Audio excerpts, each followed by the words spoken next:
A lot of patients come in for sciatica, sciatic nerve pain, where pain is going down the leg. I'm going to take the next couple minutes to go ahead and talk about this.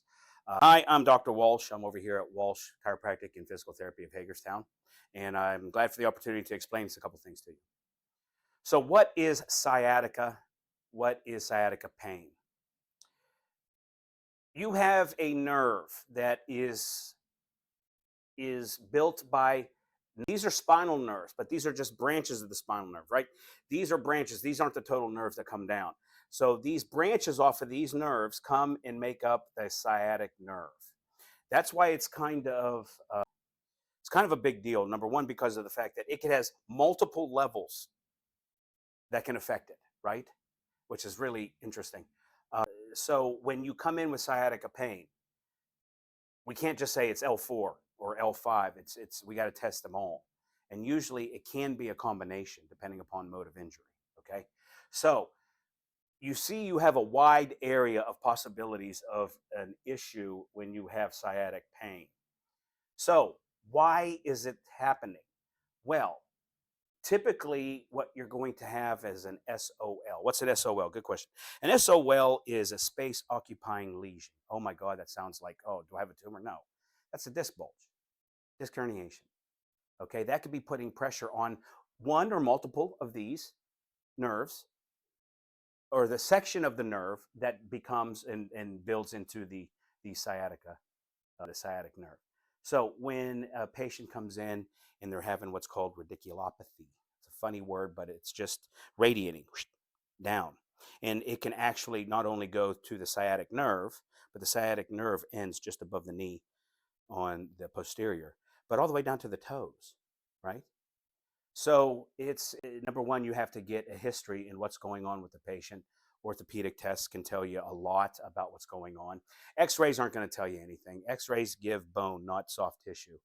So, typically the first stage is an X-ray, depending upon how bad the symptomology and the pain is. All insurance companies want you to go through a certain protocol before they go ahead and okay an MRI. MRI can tell us everything. We usually will see that on an MRI. But that's what it is. Now, how is this happening? Well, it can be as little as a sneeze. Now, the sneeze didn't do it, right? They say if you took an MRI of 75% of the people that are walking in the street, you're going to find, 100% of the people on the street, 75% of them will have a disc issue and not even know it. So there's a lot of room for, life that happens, and you can have a slight bulge, but it's not impeding on a nerve. Therefore, you're not going to get any feedback from it. But you're not far from possibly increasing that bulge and then developing a problem, right? You're a lot closer than somebody who doesn't have that, no problems, and lifts something or turns or what have you, coughs, sneezes, compared to somebody that already has, and they said, I felt fine until I just, bent over and pick up a twig. And then, it happened. No, to be honest with you, the history is important. Orthopedic tests are important. But once the patient comes in with the problem, then the treatment must be important.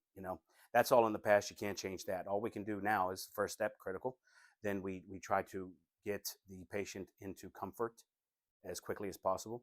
The funny thing about something like this too is when the body says, okay, I've got an injury to the back, we have a reflex. We can't consciously control it. So we have a reflex that the muscles around it spasm up, okay? Tighten up. Why? Good question. It's to prevent you from further injury, right? So that spasm sometimes is even worse than the problem that you're feeling of the sciatica or what have you. So what happens is then the person becomes antalgic. They can't walk right. They can't move right. Everything hurts. The beginning part of that is, of course, to get you out of pain. And what we got to do is we got to try to get those muscles to relax, to breathe. We cannot do any exercises right now. Typically what I find, and the whole reason why I practice the way I do is because of my own back problems. And I already went through this many times before I became a doctor. So I know what worked on me. And I figured, hey, if it works on me, it's going to work on others, right? So typically, instead of hurrying up and doing exercises right away, no, we get you out of discomfort. We get those muscles to relax, light stretches, easy movements. We teach you how to move.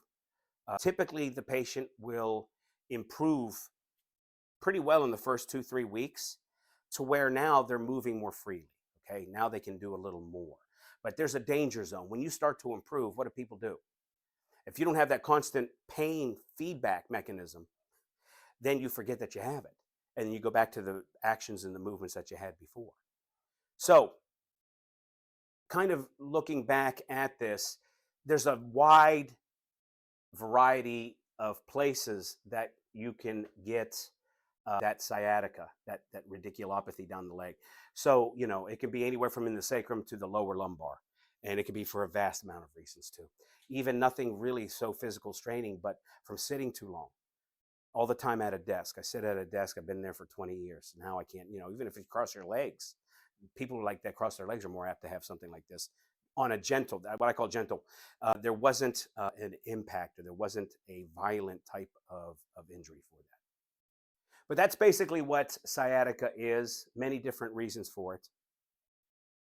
And if you have any questions, go ahead and just leave them in the remarks, and we'll get back to you.